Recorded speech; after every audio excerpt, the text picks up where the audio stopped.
بسم اللہ الرحمن الرحیم۔ السلام علیکم دوستوں، امید ہے آپ سب خیریت سے ہوں گے۔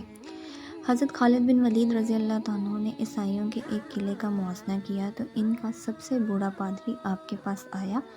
اس کے ہاتھ میں انتہائی تیز زہر کی ایک پڑیا تھی۔ اس نے حضرت خالد بن ولید سے عرض کیا کہ آپ ہمارے قلعے کا موازنہ اٹھائیں، اگر تم نے دوسرے قلعے فتح کر لیے تو اس قلعے کا قبضہ ہم بغیر لڑائی کے تم کو دے دیں گے۔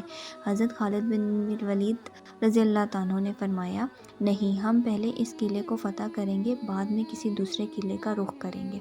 یہ سن کر بوڑھا پادری بولا، اگر تم اس قلعے کا موازنہ نہیں اٹھاؤ گے تو میں یہ زہر کھا کر خودکشی کر لوں گا اور میرا خون تمہاری گردن پر ہوگا۔ حضرت خالد بن ولید رضی اللہ تعالیٰ فرمانے لگے، یہ ناممکن ہے، تیری موت آئی ہو اور تو مر جائے۔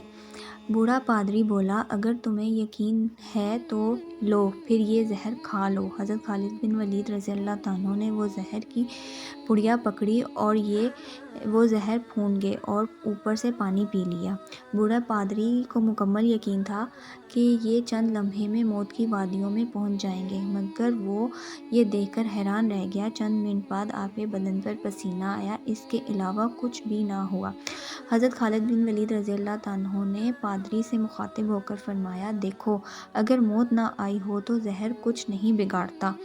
پادری کوئی جواب دیے بغیر بھاگ گیا اور قلعے میں جا کر کہنے لگا، اے لوگو، میں ایسی قوم سے مل کر آیا ہوں کہ خدا تعالیٰ کی قسم اسے مرنا تو آتا ہی نہیں، وہ صرف مارنا ہی جانتا ہے۔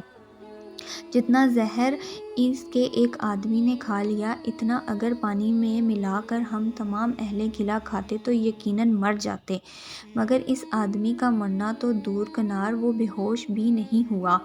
میری مانو تو قلعہ اس کے حوالے کر دو اور ان سے لڑائی نہ کرو۔ چنانچہ میرے پیارو، وہ قلعہ بغیر لڑائی کے صرف حضرت خالد بن ولید رضی اللہ تعالیٰ کی قوت ایمانیہ سے فتح ہو گیا۔